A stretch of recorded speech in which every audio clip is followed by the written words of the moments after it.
Hey.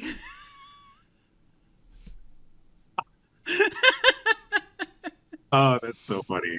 So tell me about what you've been doing with these groups of how old are the kids you've been working with this week? They're like middle schoolers and Oh, early high schoolers. I think bless I've your got heart. yeah, a number of students heading into eighth grade and then mostly that and then a couple ninth and 10th grade students. So Okay. Okay. yeah. So what sort of stuff did you do with them today?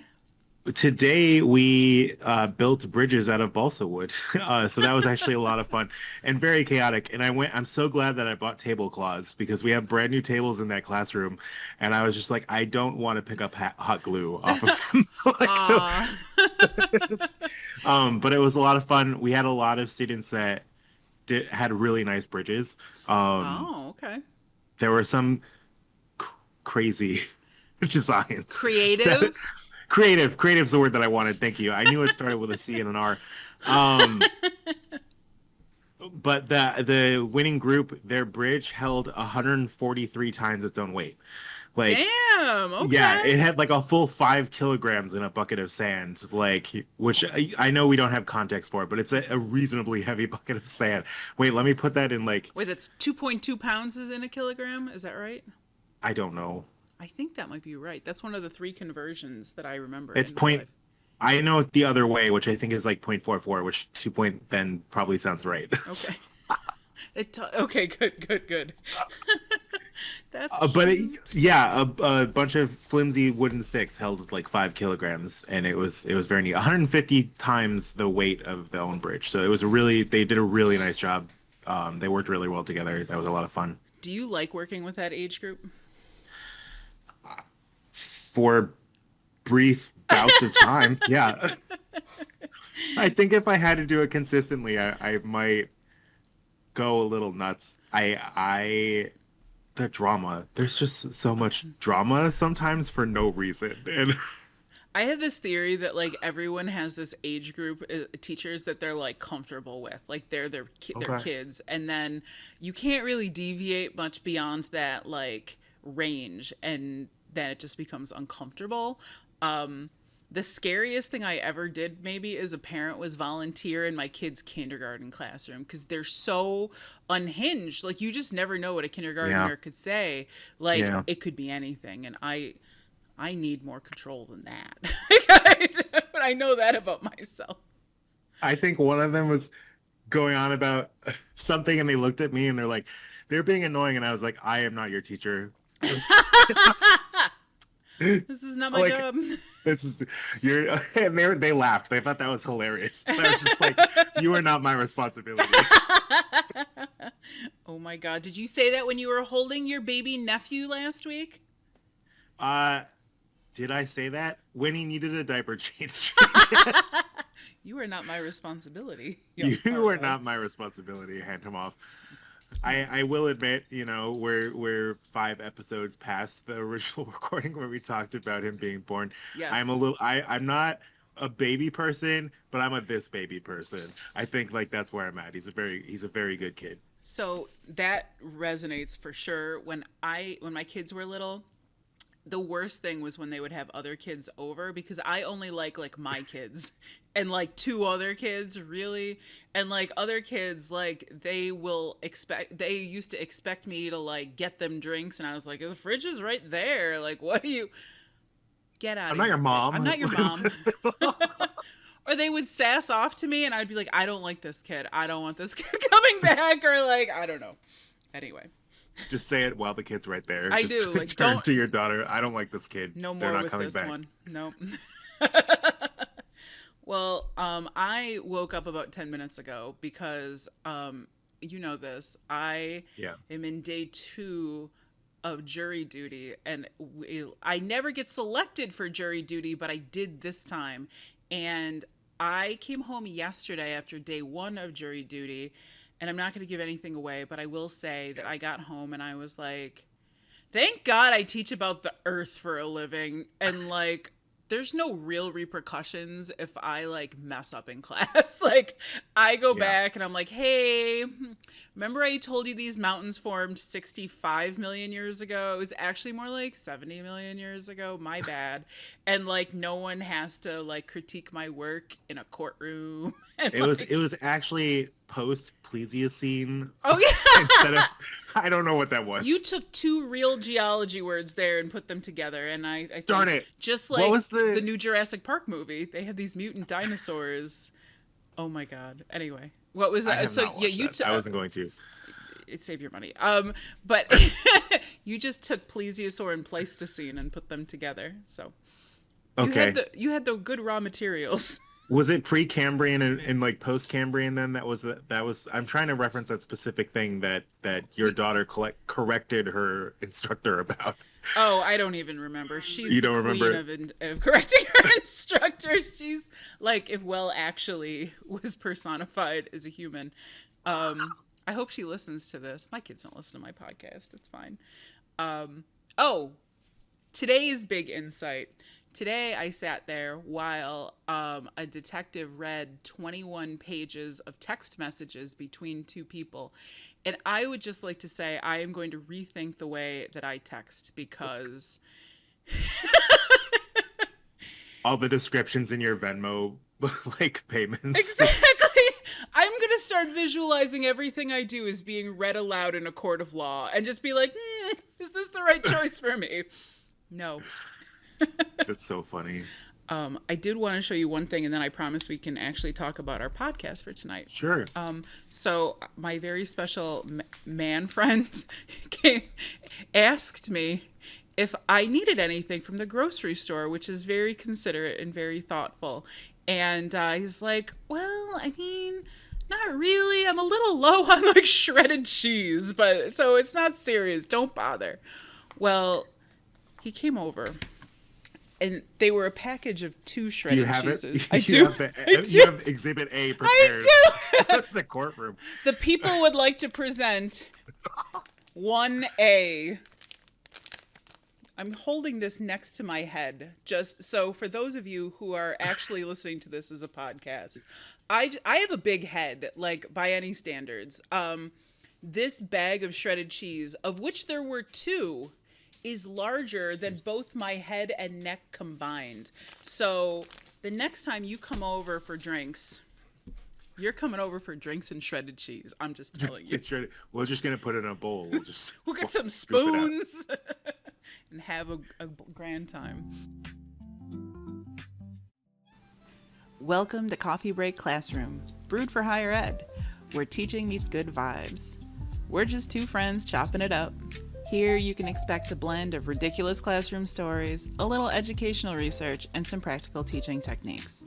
So grab your coffee, settle in, and let's talk teaching without the grading.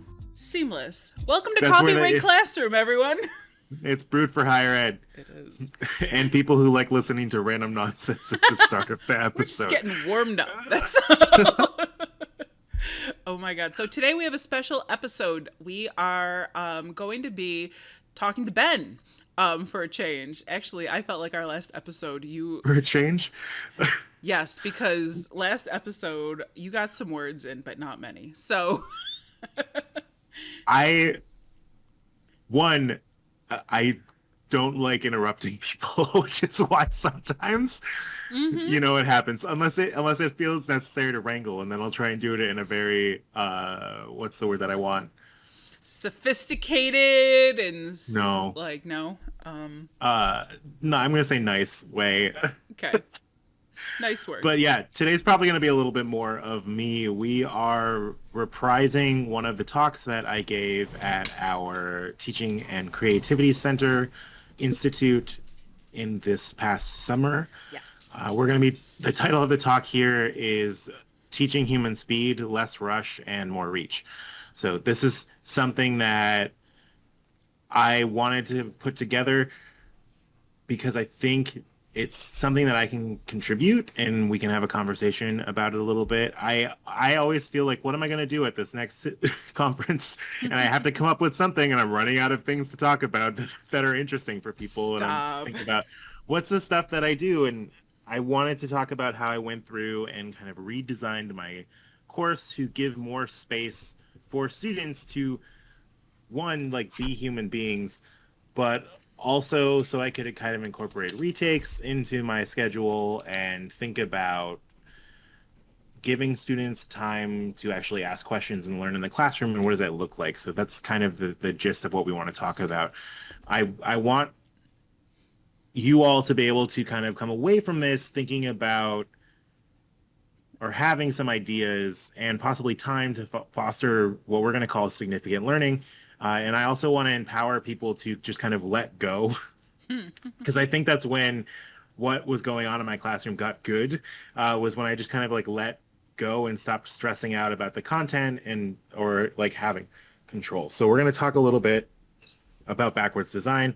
We're going to talk about ways that I left space for conversation in the classroom, and just kind of how we prioritize student doing in the classroom, because I think that is really important.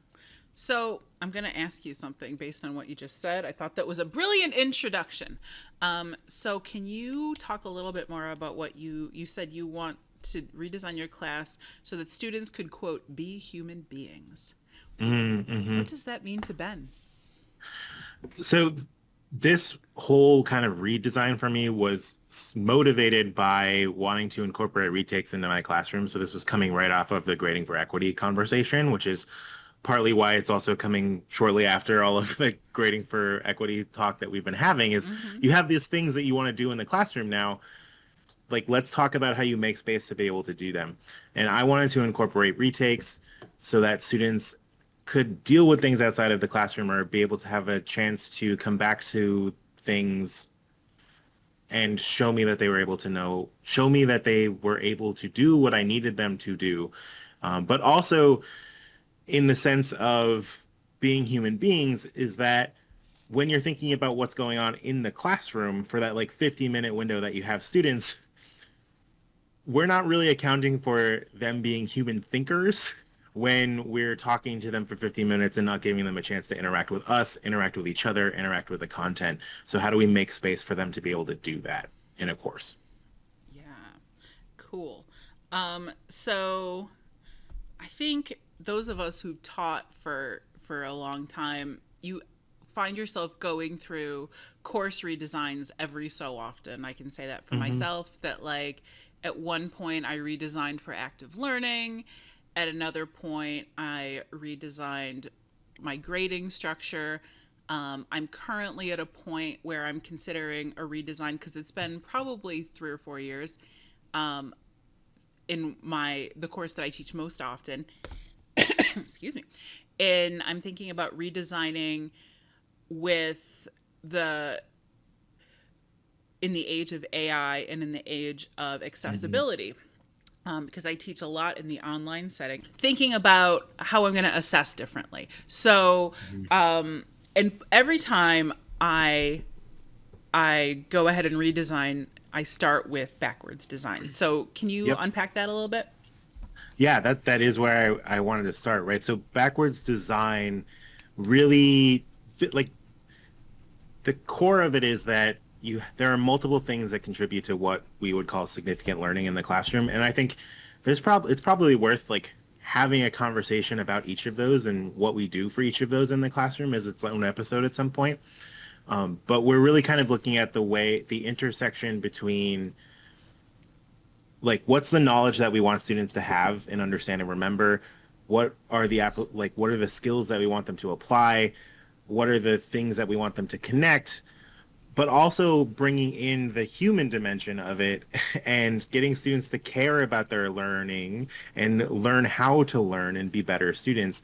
And it's when we put all of those things together that we have significant learning. Where it becomes backwards design is where we are starting with the list of things that fit into those categories. What do we want students to walk away from the classroom with, right? And those are kind of our learning goals or our learning targets, right? More than just what might be listed on your course like website Yep. page for the school, right? But what do you like want students to walk away from the class with when you go through the content that you go through with them? So you start backwards design by starting at that. Like, what are students leaving with? And then you are thinking then, how do I assess that? And how do I give students feedback about whether or not they are meeting these goals? And then you design the teaching and learning activities. So it doesn't start with what am I going to do in the classroom? It starts with where do I want them to get? Yeah, I think the first time, and I think our audience would just love a 6 episode series on the defink work on, I'm being sarcastic, on creating significant learning. Oh, I was like trying to imagine what that would look like. Is that Exactly, possible? exactly. No, I don't. I mean, possible and desirable are two very different things. So, yeah, the first time I learned about backwards design, it was backwards in my head to think about designing learning activities at the end because Mm, as I was thinking about content, I was thinking about how I was going to like teach the content, hmm.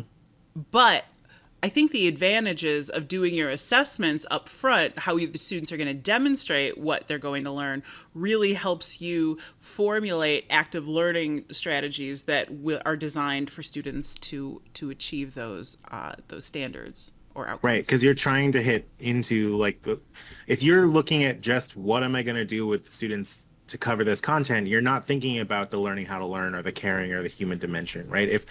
If we just cover problems, right, or content, we're not delivering students the full experience or teaching them how to think like geologists or physicists or engineers. So I think you just said something powerful. You said, "How am I going to get students to learn X or whatever?" Yeah. And I think that is the mindset of a person who's very teacher centered, as opposed to how are the students going to learn these things, right? And so I think that's an important part of redesign too, is taking yourself out of it. And it's so class. So Suzanne Long is a biologist who's retiring. And my very first year of teaching, she said to me, I switched from thinking about what am I going to do in class today to what are students going to do in my class today. Hmm. And it's a small switch, but it's a fundamental switch. It's not about you. It's not about you. It's true though. So when I was so starting with that list, right, is really where I went. I went through all of my lecture notes that I had done in the past couple years, and I thought about like what are the things that I want students to walk away with. I thought about my course holistically. Like I want students to be confident about their ability to do X, right? I want them to learn better time management, and we've talked about how I do some of the skill building in my classroom. Um, but I really started with like, what are the fine-grained outcomes of what I want students to walk away from the classroom with, right? I want them to be able to apply this kinematics equations. I want them to be able to apply like net force equals mass times acceleration in like a couple different situations or on an incline. And I'm going to stop before I lose people. I'm But sorry. Can we please go back to the coefficient of friction that you talk about repeatedly? I I love it. didn't bring that up. I I know. didn't bring that up, I'm so Amanda. proud of you. Whoa. That was not the energy that I was looking for with that. Sorry. No, it's okay. So having done that was like fundamental shift for me because before that just had specific problems that I wanted to get through in a particular day. So I had 2 or 3 problems per day in my schedule, and I would sometimes not finish a problem, and that always stressed me out. I'm like, we got 5 minutes left. I'm not going to be able to finish this. I don't like the idea of stopping a problem in the middle and then Yes. having to pick it up at the end of in at the start of next class. Yes. Like that, students, we're not landing the plane. Students are abandoning the plane with a parachute mid-flight. Like I don't like that. Nope. And the emphasis of the class was on solving the problems and not on the actual content that we wanted to cover, like the ideas that I wanted them to walk away from that with. So going through and making that checklist of ideas, I then kind of distributed them up throughout my topic schedule. So that way the focus of the day was on the idea and not just on like, oh, well, like I want to get through this set of problems because this is going to kind of cover the stuff that they need. So I would focus on that idea a little bit more. I was able to take a couple in a couple places where I was taking 4 days on kind of a unit of momentum and energy, I was able to bring that down to 3 days because I was able to drop some problems that were repeating a lot of the similar content. Mm-hmm. So I was able to kind of get a problem started, have the conversation that we needed to have without actually going through and finishing the whole thing, because the setup is where the important physics is. So I was able to kind of find space in my schedule to be able to accommodate all of the extra things that I wanted to include in there, like the retake opportunities. I actually added in a couple hands-on activities and tutorials into the class because now I have some space for that. I had better coverage of end of semester content because like how many instructors out there are, I know some instructors who are within the first week, they're already 3 days behind. And it's just like, how is that possible? Right. And then you get to Yes. the end of the semester and you're like, well, we're going to spend this 20 minutes covering like X and like, or do this on your own. Mm-hmm. Right. And it's going to be on the final. Good luck. Right. But I was able to kind of make some space to kind of give that as much weight in the semester as everything else that we did. I also built in snow day insurance because that's just the kind of person that I am. God bless you. It takes all kinds of people for a full I world, know. including those with snow day insurance. I read a short story when I was in undergrad that was called Dead Space for the Unexpected, and that's the way that I think about a lot of this is like I have an extra day just sitting in my calendar that we can do anything we need to. Mm-hmm. It's nice because we have had snow days for the Sure. past couple spring semesters We now at have. this point. And in the fall, I'm usually chaperoning a trip every once in a while, so Sure. it's nice to be able to have some space in my schedule to juggle around a little bit. But with that in like with all of that in mind, I was able to incorporate 4 days for just retakes for the exams that I was doing in my classroom on top of all of that. So Nice. I was able to make a lot of space there. So I just wanted to jump in and go back to Yeah. something you said quickly. You were talking about doing problem after problem without necessarily building on content, and it was just more like mechanics almost, right? Like you learn how Hmm. to set up a problem. One of my kids is taking a statistics course this summer and doesn't know how to use Excel really, and so calculated standard deviations by hand the other night, No. did 30 of them. 30 was her homework like set, and she was down in her bedroom and like came up and looked like an absolute lunatic hours later, and she's like, I can't even tell you about the number of sums I just added here. And I was like, sorry, let me introduce you to the world of Excel, where very little arithmetic matters, because if you know how to set up the arithmetic, it's the same every time. Yeah. But yeah, I think that's very true. And so, like, so you say you're doing 2 problems roughly a class now. Can you give Yep. us an example of how many you started with? I think there were some where I was trying to do like 3 and introduce content like on the same day. Like, oh, Yep. here's a new idea. Let's apply this in like a couple different situations. There were some where I was doing only 2 problems. But now I feel kind of liberated. Like, if we're just going to do one problem, we can just do one problem and like let students be able to do some stuff there. And that's kind of where this is going, because now that I'm focused on the idea of what the content is that I want them to get, we can have those conversations during the first problem, and then I can use the second half of the class to let them work on the second problem that we have planned and scaffold it that way a little bit. So that's another way of kind of thinking about giving them a chance to try stuff before they leave the classroom, giving them a chance to think about it deeply and know whether or not they know what's going on. So I think that this is like, I think doing more with less and like allowing people to like be is a transferable skill. Like Yeah. I would argue. So we took a vacation a couple weeks ago, and in terms of like hard scheduling, we had one event that we had to be at a certain place at a certain time. And then we had a list of things that we were interested in. And then every day, depending on like energy level and the weather, it was like let's go do this thing today. And then Hmm. we left space for the unexpected where you're like, Yep. huh, I'm feeling like we should get some ice cream and we're not rushing anywhere. But just that idea of living a more unhurried existence, I think, Hmm. leaves space for so much more meaning and like just nuggets of fun that don't necessarily look like anything on a lesson plan if you write one. 100%. And like I hated feeling rushed. Yeah. That like I needed to get through stuff that I wasn't gonna have enough time.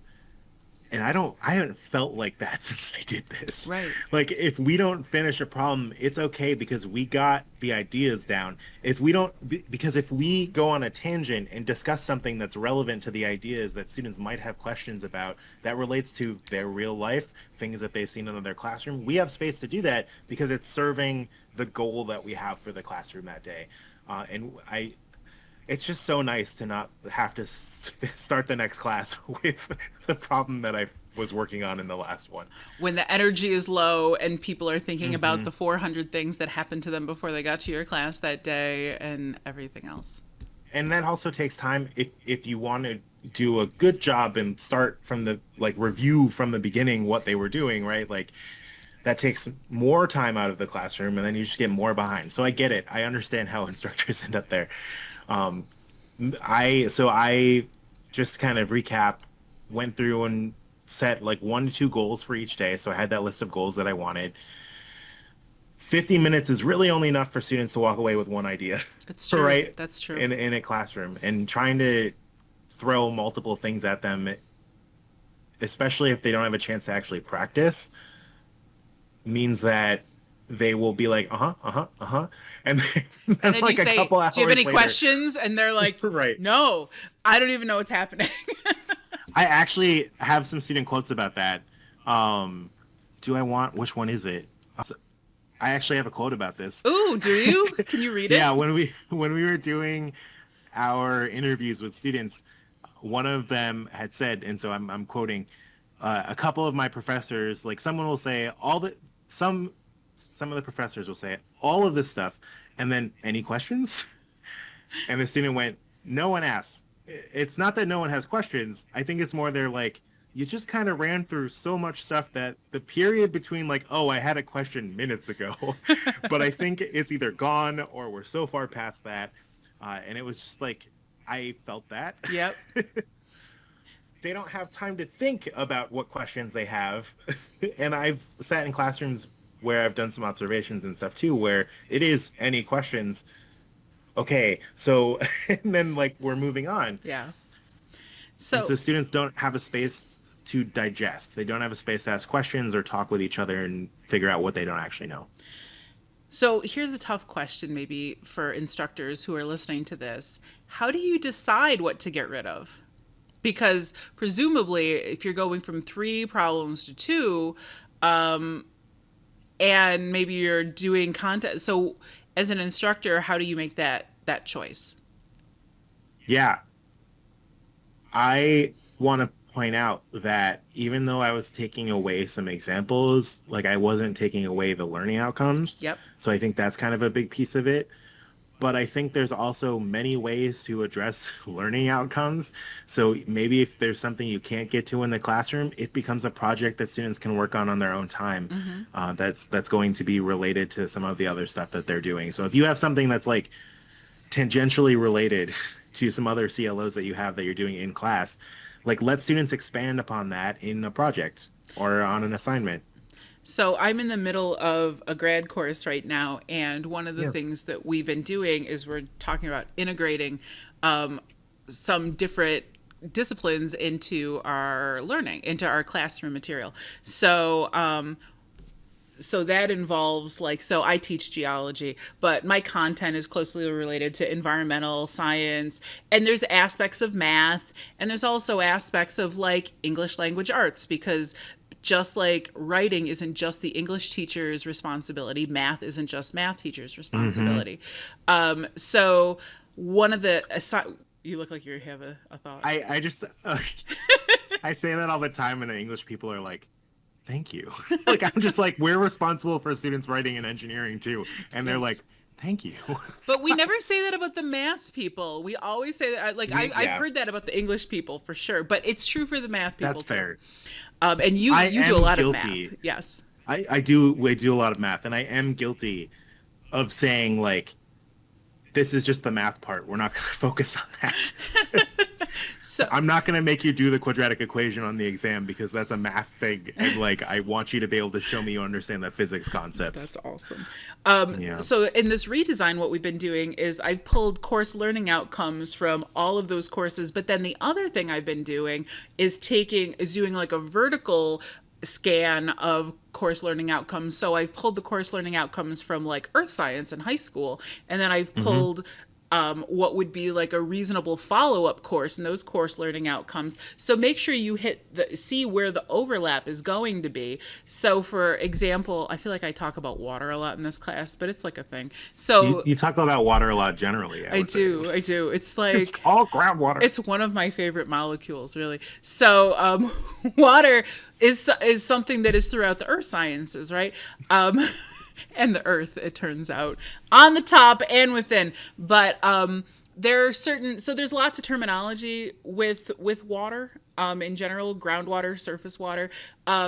So knowing what they come in with so that you can do that in a more of a refresher way, and then Hmm. knowing that there's things that they're, if they stay in your discipline, that they're going to get some of those terms in the next class, that like instead of trying to cover everything, make sure you cover a fewer concepts at a deeper level so that when they add on those, it's like Hmm. in like decorating a house. It's like adding the throw pillows, but you already have the couch and you already have the coffee table. So adding curtains is easier. And that's why it's important to spend some time equipping students with the ability to think and process the information that we're teaching them in the classroom, because that's going to be more important to them going into the next class where they have new content, is knowing how to approach Yes. things and knowing how to make connections. So we had in our institute, we had a faculty member who was very concerned with like the knowledge and the skill set that students were coming in with. Hmm. Specifically, she had like a really extreme kind of example where she had a student who she was pretty comfortable saying couldn't read. And so there are levels of like, so students come in with the skills that they have. And then to your point, we have to strengthen those skills. We have to refine those skills so that when they move on, they can generalize those skills. So talk about what you do to kind of reinforce some of those skills, either in the classroom or for homework or what. I just put you on the spot. Sorry. Yeah, no, I'm just trying to think about like what level I want to attack this from, because I think it's very much infused to a lot of the things that I do, as we are kind of I so I think this is kind of related to this idea of like a gradual release of responsibility, which is like a concept in education, Mm-hmm. where I try to like pass the baton right Mm-hmm. on to the students in the classroom.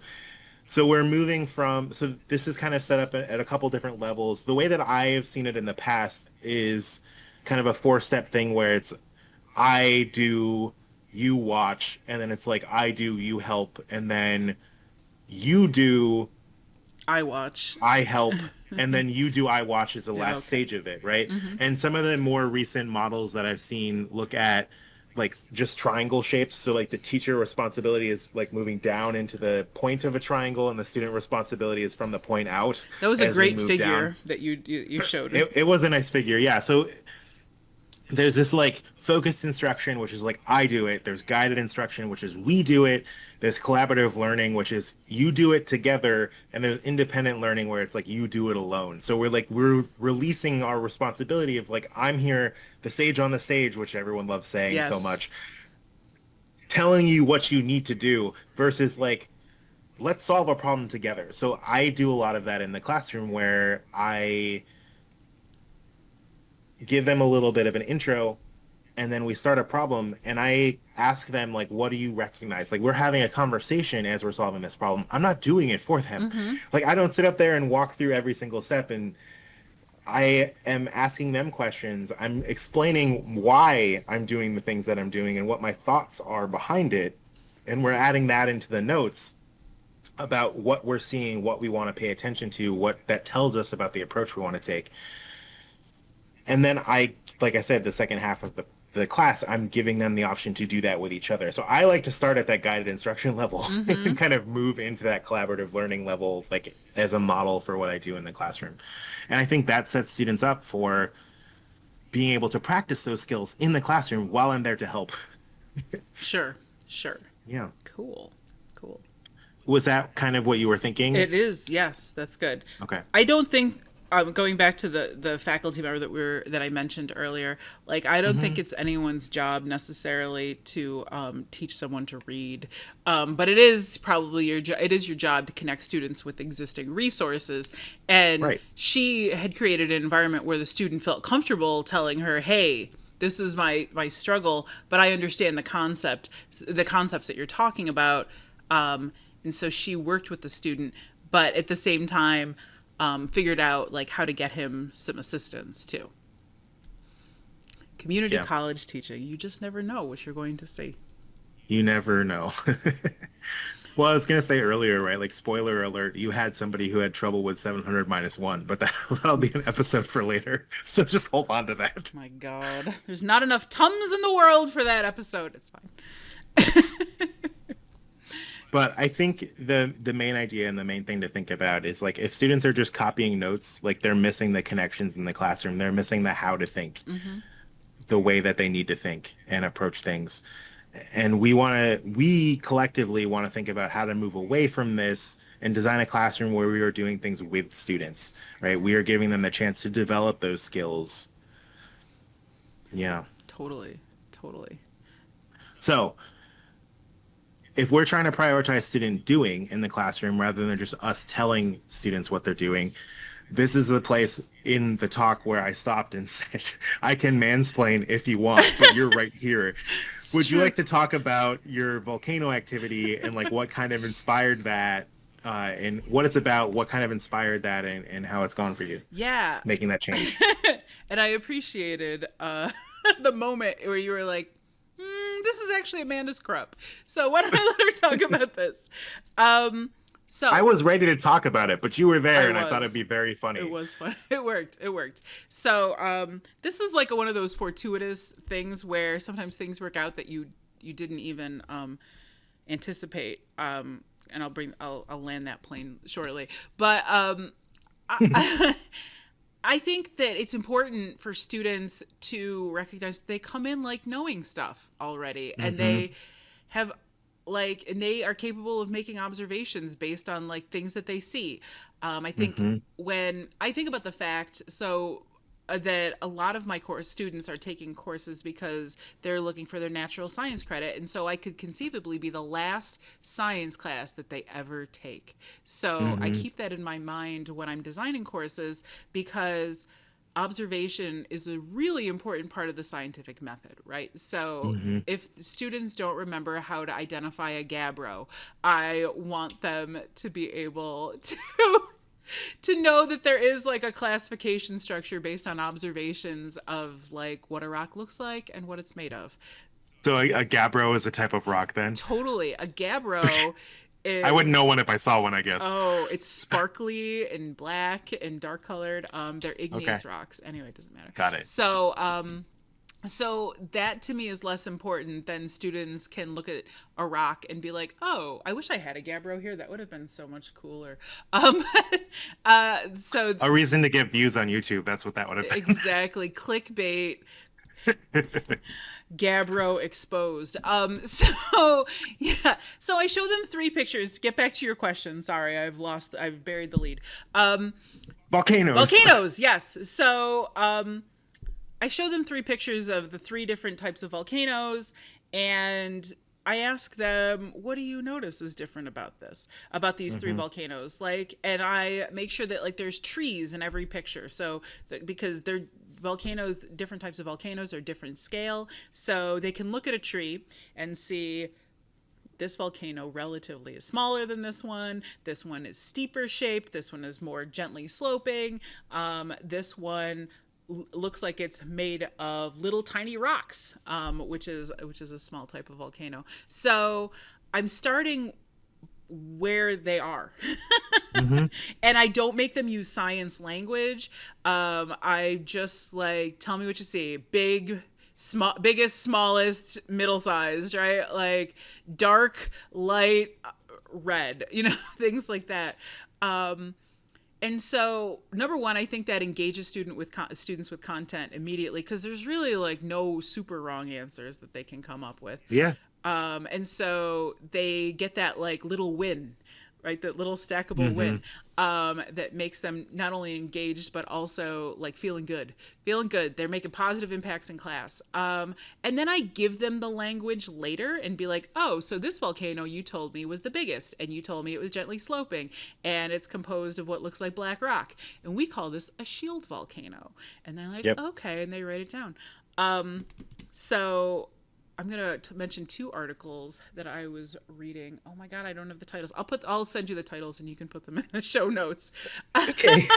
So I was reading an article about science literacy recently that demonstrated that when you start with student observations using Hmm. the vernacular that they use, it helps them to actually remember science language, and that for a lot of students, learning science is doubly hard because they're learning scientific language and concepts at the same time. Hmm.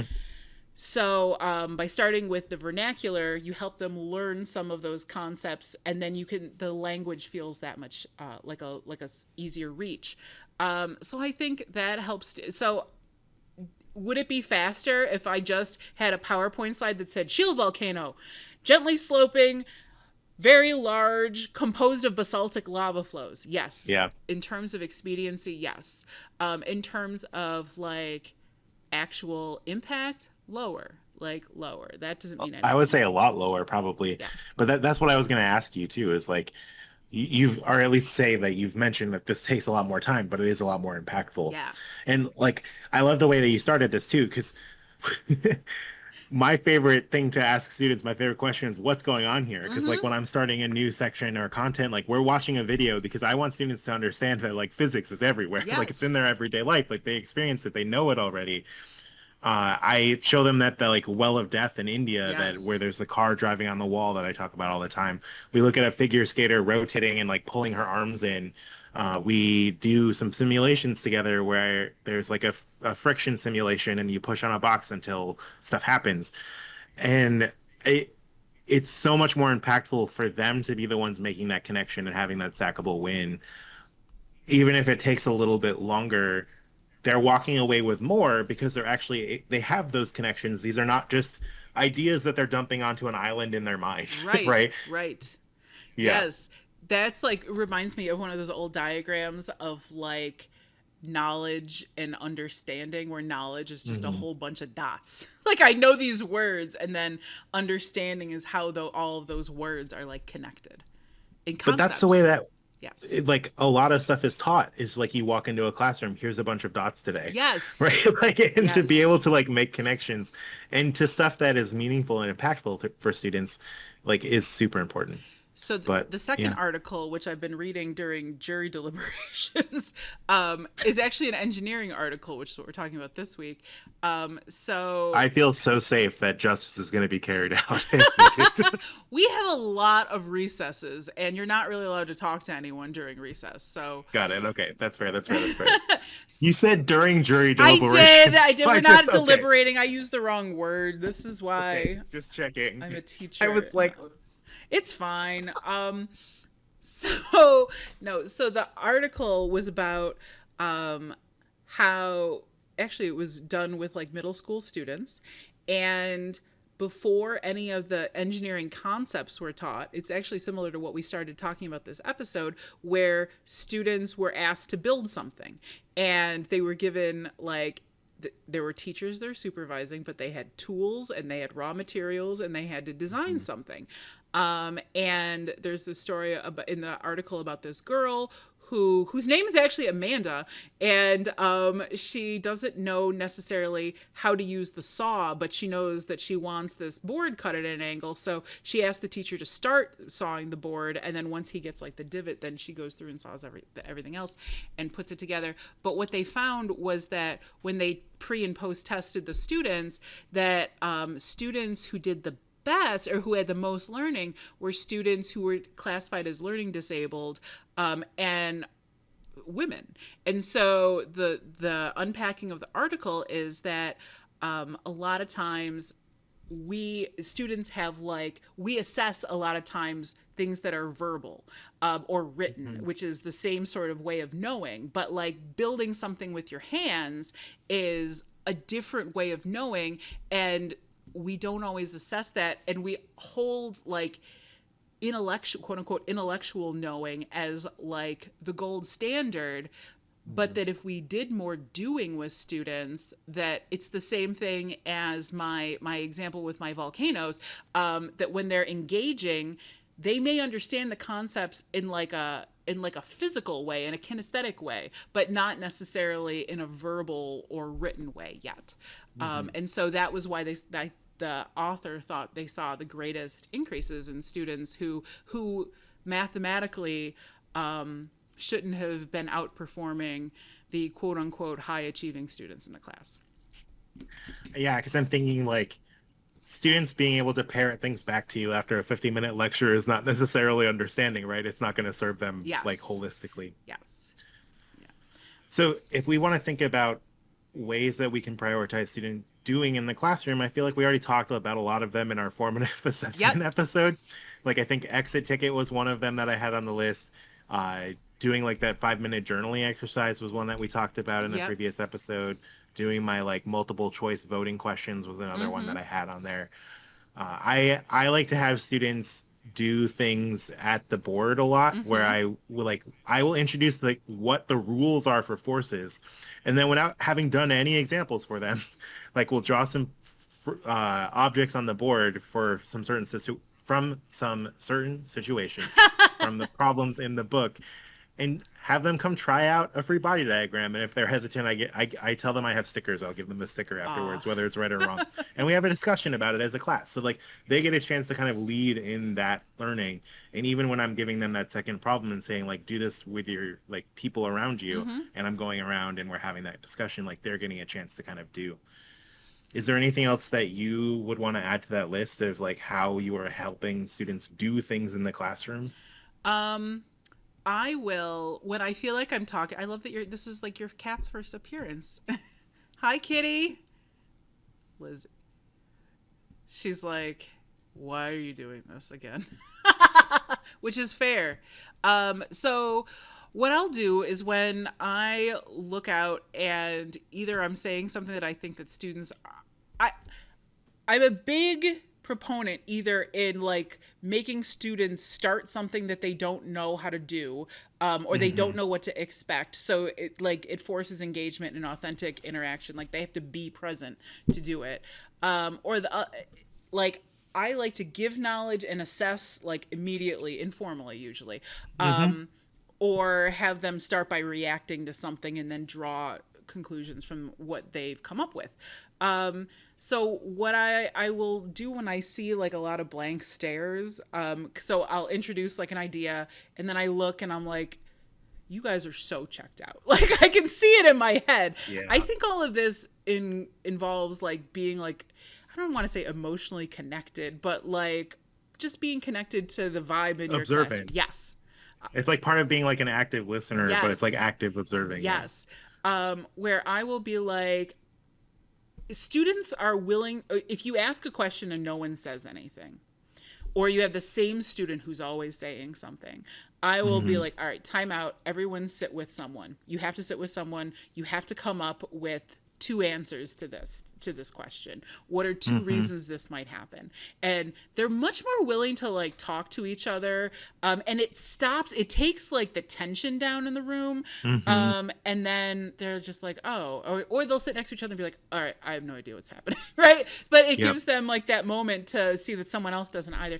And then what I'll do is I'll either ask them in pairs, like what their answers were, or my favorite thing to do is to have them go up to the board and write their answers down, and then we go through them as a group. So it takes more time, but it just puts a pause in there, I think, to like let things breathe, right? Yeah. And that's super important, right? Time to digest, time to make connections. Like it's really important to have that. So yeah, just let go. Yeah. Let go, man. Just let it go.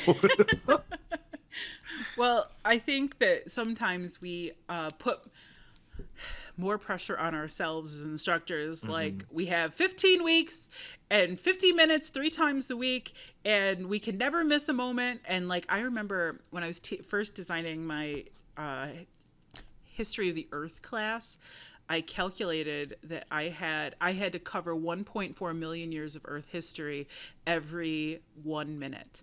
And I was like, okay, so that's crazy. That is. Right? So you want to talk about we're already behind. We were already behind, right? I didn't get there 1.8 billion years. That's right. We were supposed to cover 300 million years today, and we did not.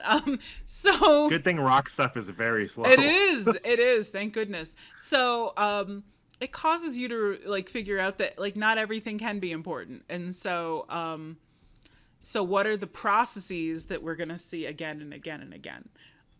Right. Because like big picture, and like that what you said made me think of it is like big picture.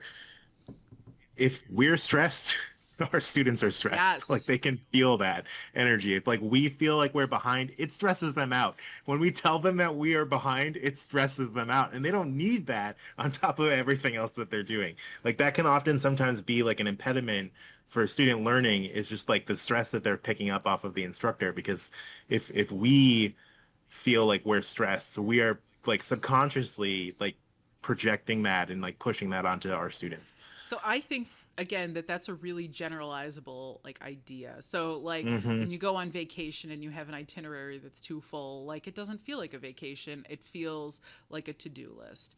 And I think both you and I are moving into roles where we're moving into more leadership positions in this coming year, and I think sucker.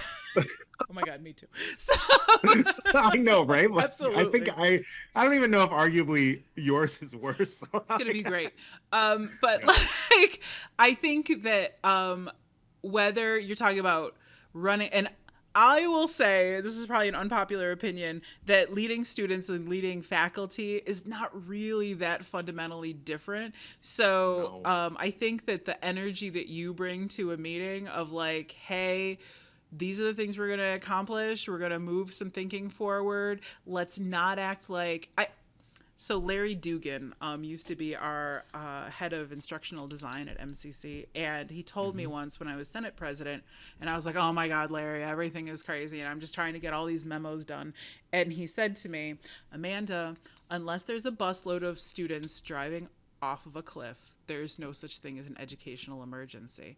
And like, I don't know if he meant it to, but it like is been in my soul ever since, because I was like, oh, we didn't get to talk about point bars today in rivers.